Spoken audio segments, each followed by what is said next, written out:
Welcome back to Disney Unpacked. It's me, Len Testa, and today we're continuing our look at Epcot's never-built Equatorial Africa Pavilion. On a previous episode of Disney Unpacked, we did an overview of this proposed Epcot World Showcase Pavilion, talking about the many reasons why Equatorial Africa never made it into production. But on today's show, we're going to focus on a specific aspect of the project, and that is Africa Rediscovered. Which was the film that Roots author Alex Haley not only wrote for this theme park attraction, but was supposed to have appeared on camera as its narrator and host. By the way, that bit of exposition comes from my co-host, entertainment writer Jim Hill, and he's now joined by veteran Imagineer Jim Schull. Hey there, I'm Jim Schull, and yeah, I carry the water for Mr. Exposition there, Jim Hill. And today, we're going to now shine a spotlight on the film-based attraction that was proposed for a Disney park. Now, given that these things are part of the basic DNA of all the Disney parks and have been since Circle-Rama USA first opened in Disneyland way back in July of 1955. So that was the early Circle Vision thing, right, Jim? Where they attached a camera platform to the roof of like a Dodge Rambler or something and then drove around the country? Yeah, which explains why the park called this Tomorrowland attraction what they did, which was a tour of the West. Sometimes the most direct title is the best, but I guess it gets the job done.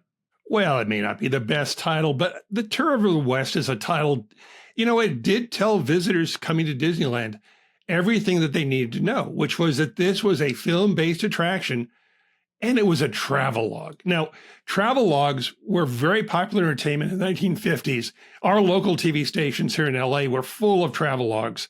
And so it made perfect sense for the Anaheim Park, which had just opened in 55, to feature this as a form of entertainment.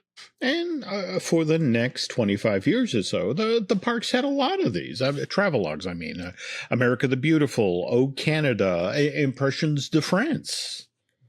Yeah, these last two film-based attractions were, of course, those were produced for Epcot, and they were prime U.S. choice examples of travelogues. However, what we want to talk about now are other types of film-based entertainment that were also produced for Epcot.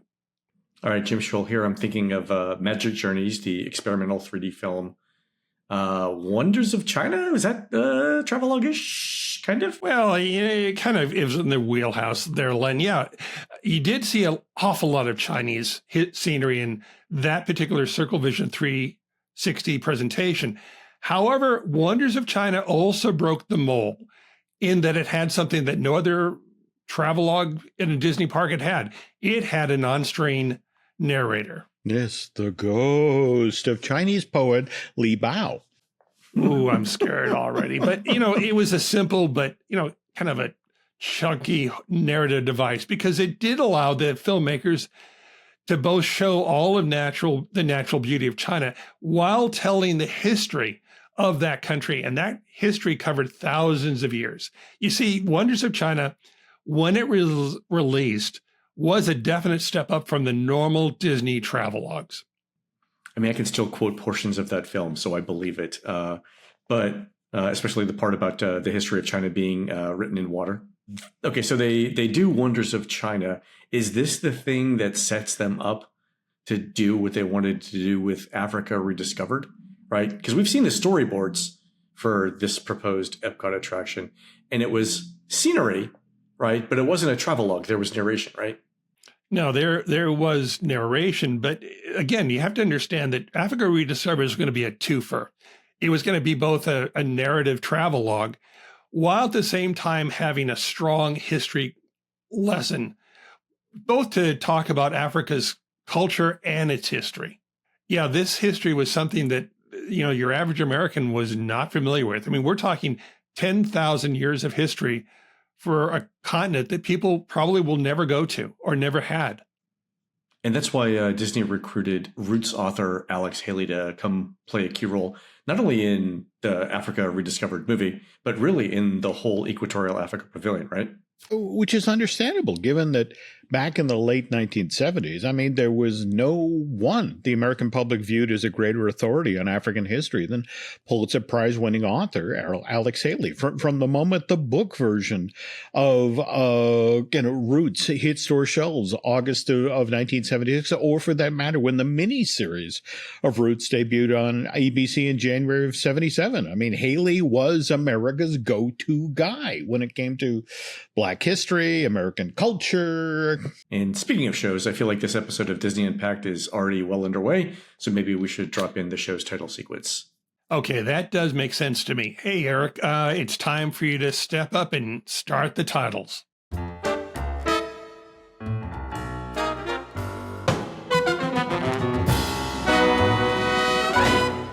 Mom, Eric's doing a title sequence. All right, Mr. Hill, you were saying? Okay. All right. Well, the point I was trying to get across is back in the mid to late 1970s, Roots was a very big deal. The book version sat on the New York Times bestseller list for 46 weeks. The miniseries broke all sorts of rating records when it aired over 8 consecutive nights on ABC. Well, also it went on to win a slew of Emmy Awards. That it did. And because the original Roots miniseries was such a big hit, I mean, 130 million people tuned in to watch the thing. ABC, of course, orders a sequel, Roots, The Next Generation, which then airs on that very same television network over 7 consecutive nights in February of 79. I mean, to tell you young kids how big a deal this was, I remember my parents sitting down and watching the original Roots on TV, and my mom actually read the book. And Jim Hill, you've seen the book. It's like a Mishner novel. It's like 4 inches thick. No, this thing is a doorstop, Oh God, yeah, but yeah.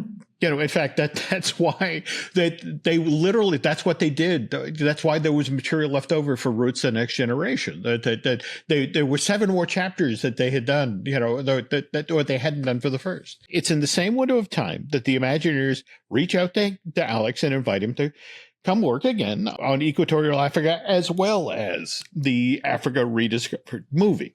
I mean, to be fair, you want Alex Haley to work on both of these things because at this point in the 70s, he's like the noted authority on Black history and African culture in the United States. Just being on the project and associated with the EPCOT Equatorial Africa Pavilion is all sorts of credibility for Disney, right?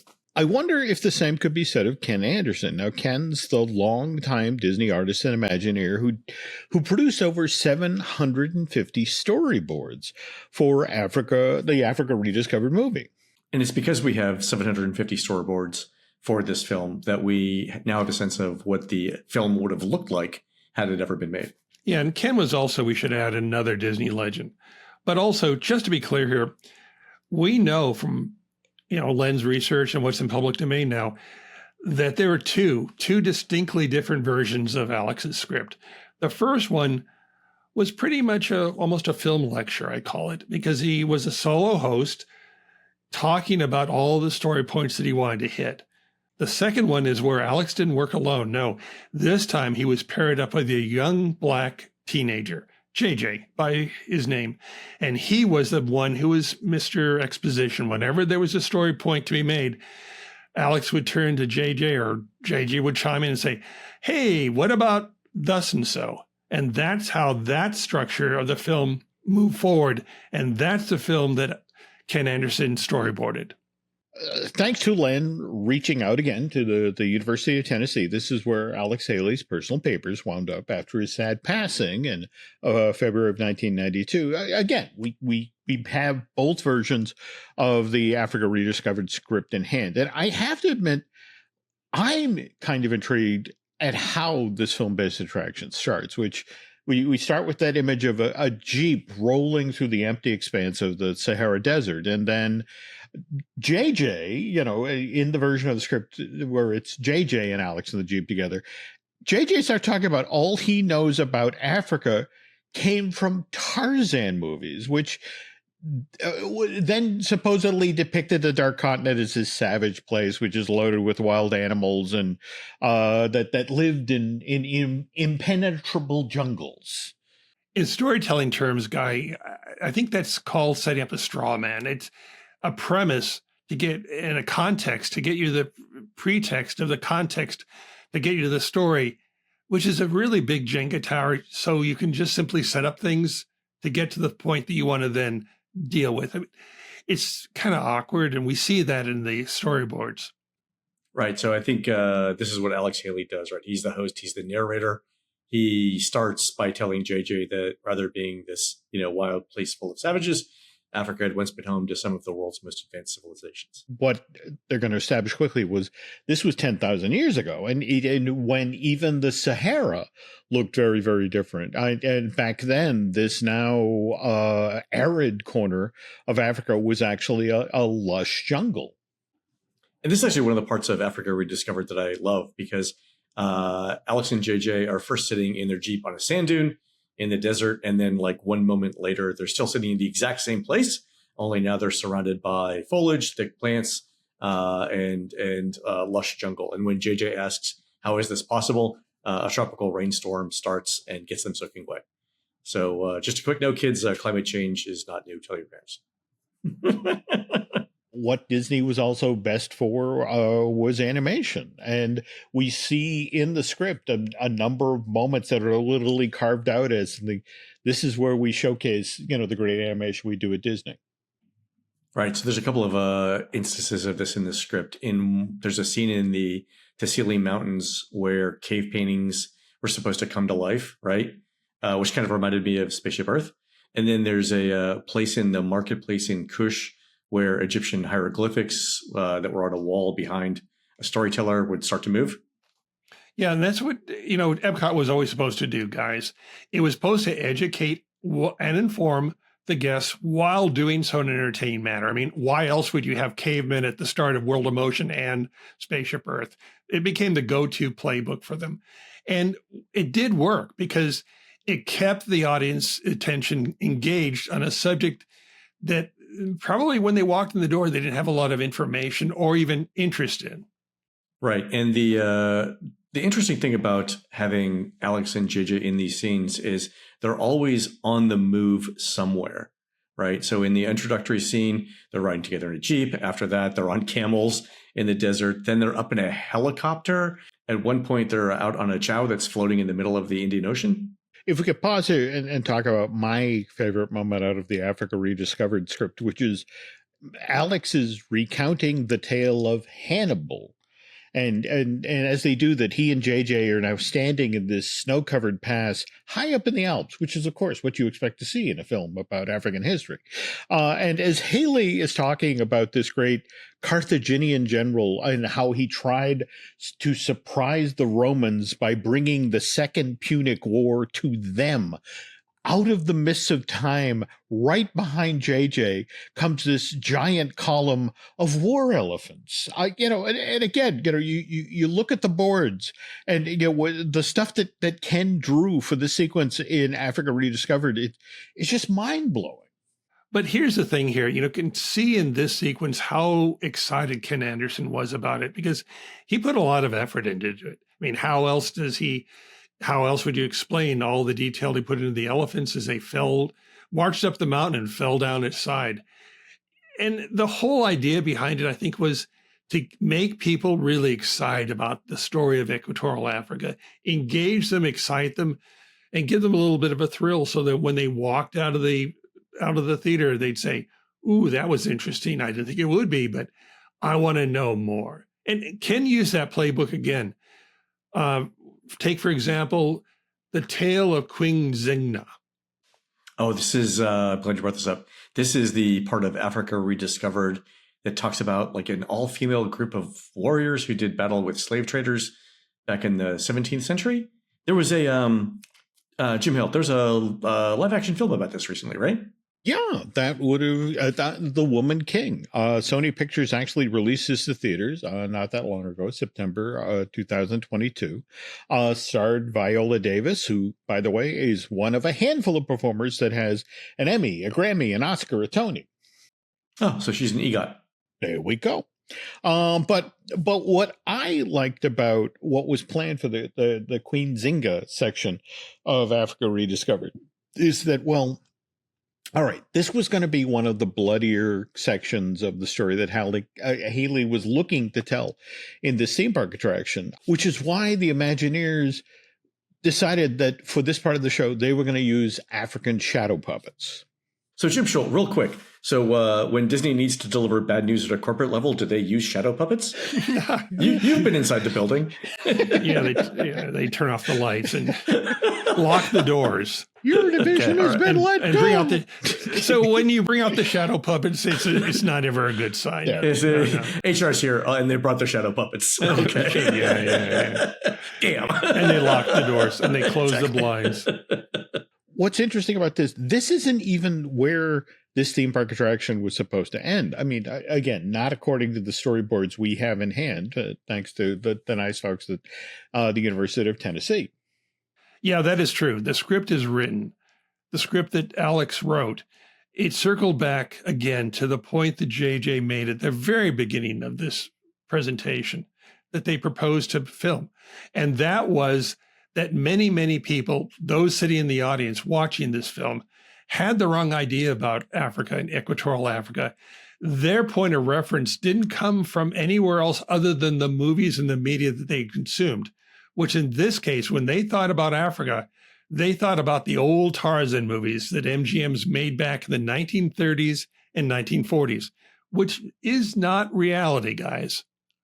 Right. And then according to the storyboards, we were actually supposed to see some of those Tarzan movies in the Africa Rediscovered film, the ones with Johnny Weissmuller and Maureen O'Sullivan.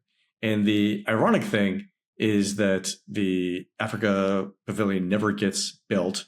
So the Africa Rediscovered film never gets shot.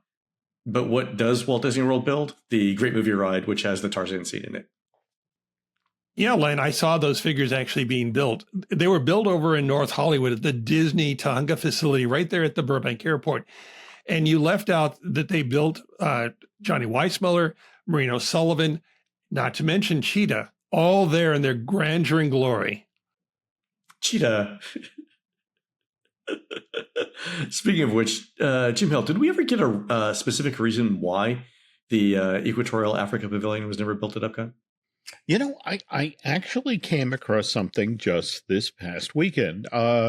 This is from a story that was published in a Disney newsreel back in June of 1983. Yeah, the newsreel, let me add here for our viewers, that was at the time a weekly publication by the Walt Disney Company. This issue features an article about a recent informational session that was held for WED employees with the idea, and folks were then able to quiz Imagineering management about what was going on with Epcot. All right, so this is June of '83, so 9 months after Epcot opened. What did management have to say about what was coming next at Epcot then? Okay, well, for starters, on the future world side of things, and again, direct quote from the article, we are continuing to work on life and health and are trying to get a sponsorship for that pavilion. And our long-range projects include the development of a concept for the space pavilion. You know, guys, there's language that we can use, and there's the language that they used. I mean, there's the non-denial denial buried deep, deep, deep within what was being distributed at the time.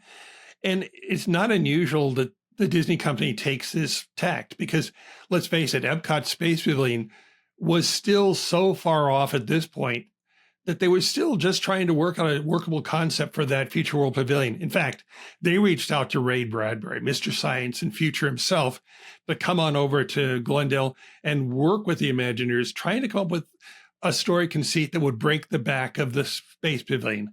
And also they, at the time, had Ray contributing to this script for Spaceship Earth. Yeah, so what's going on in the World Showcase side of things then, Jim? Okay, well, the news on that side of the park is a little bit more hopeful. The article then goes on to say, we will break ground on the Kingdom of Morocco Pavilion at Epcot Center this July. Okay, we know that got built. What else? It goes on to say that John Hench was part of the team that recently traveled to Spain to present the Spanish government the final show concept for a Spain pavilion in World Showcase. We've also presented the preliminary concepts for a proposed Israel pavilion at World Showcase to the Minister of Industry and Trade in Israel. Whereas Africa, another possible addition to our international community in World Showcase, is on hold at this time. Oh, okay. So by June of '83, Epcot's Equatorial Africa Pavilion is already on hold. So when did they break the news to Alex Haley? Probably the day after his last check cashed. That would be included in me. Yeah. Speaking of cash, I just want to interrupt here for a sec, because think about it. We just heard that they went to Spain with the final plan looking for With the money. final plans. Yeah. The final And plan, they went to Israel to, what is it? The industry guy. Again, this was at the point they were looking for money. That's how far along these plans were. And they still didn't get built. No, because they wouldn't get on the plane unless they had an estimate and a schedule in hand. So they were ready to say, this is what we want to build, and this is your share. So we'll see it. You sign here and we'll see it at the opening on this date. But again, it's a great example, as we've talked about in seemingly every Disney Unpacked, that out of every 10 ideas that are proposed in Glendale, only 3 are given any attention at all. And of the 3 that are given attention, only 1 ever gets built. It's a very low batting order, but it's the reality of dealing with Disney Imagineering and Disney theme park. And Equatorial Africa was one of those 3. It's the World Showcase Pavilion got so very close to being built and opened. And so by proxy, given that we have 750 storyboards that Ken Anderson drew, and we have soundtrack from Buddy Baker, the film got really, really close to being made, right? Yeah, it's all true. I mean, all of that material, all of that creative work is sitting there in the vault somewhere in Southern California. Or a salt mine in Utah, one of the two. So exactly. Exactly. It kind of breaks my heart, though, that we have all these script pages, all the storyboards, and yet no film. Well, but the hard reality is this happens all the time out in Hollywood. I mean, movies get developed, never get made. I mean, I've got scripts here at the house for 2 Roger Rabbit movies, a prequel as well as a sequel to the 1998's Who Framed Roger Rabbit. Disney spent millions of dollars developing these things. In fact, you can go on YouTube right now and watch the animation test that Eric Goldberg, who was going to do the animation, be in charge of all of the animation for the prequel. The animation test is right there available for viewing. And let me interrupt here. You don't call someone like an Eric Goldberg in unless you're really serious about the film. It's a film that you think you're going to spend money on to make. All right. So one final note here. Do you think that the script for Africa Rediscovered ends kind of abruptly? Ooh, abrupt in what they have here. But, go on. Tell me what you think abrupt means. Towards the end, Alex turns to JJ, and I want to say this is right after the Queen Zinga section of the movie wraps up, and says something like, the dark continent's past led to the bright future of modern Africa. And then JJ says, right on. And then that's the end of the film. If you showed me, if I were next to, if I'd right on. If I had been JJ standing next to Alex Haley and he just told me all about 10,000 years of history that dealt with slavery and death, I'd probably just say right on also. But this was the film that the Imagineers wrote back in the 1980s. I mean, give them a break, guys. Yes. I just want to point out one thing. If they had actually started work on the film in 1983, by that point, Mr. T was starring in the A-Team, and we could have had an Alex Haley, Mr. T team up, which would have been by far a better film. Oh, that would have saved it, I tell you. It could have gone in a different direction. All right, enough of that. The natural way out on a case like this, when you have, a script that ends abruptly, I think this is probably when they would have turned to the Sherman Brothers and started the song. Oh God, Africa, spread your golden wings, or Africa, my Africa, you're a lifetime journey for this traveler. Yeah, but if the film had been shot and edited, that film would have needed that song. I mean, the French Pavilion song is available. They could have, they could have done that, but they didn't do any of that. It just was an idea that got so close to being built, but never was. So as we all pause here and wonder what the closing song for Africa Rediscovered might have sounded like, This is Len Testa for Mr. Scholl and Mr. Hill. I'd like to thank you all for watching our second video about Epcot's never-built Equatorial Africa Pavilion. And I'd like to take a moment here to thank Eric Hersey, who did an amazing job of editing both of these exclusive shows for our Patreon subscribers. And I'd like to thank everyone who supports our efforts here. We honestly couldn't do it without you folks. All right, so what's on the agenda for the next Disney Unpacked, folks? Well, no shadow puppets and no songs, but we are going to talk about one of the strangest journeys of any Disney attraction. We're going to start in Anaheim with Rocket to the Moon and how it led directly to the new Tomorrowland, which had Alien Encounter, which got canceled, but then resurrected there for Florida to become Alien Encounter in all of its various forms, which then became Stitch Encounter, which now becomes, well, last time we were there, it was a waiting room for ice cream. It sounds like a great idea for a show. So until next time, I'm Len Testa, and thanks for watching Disney Impact.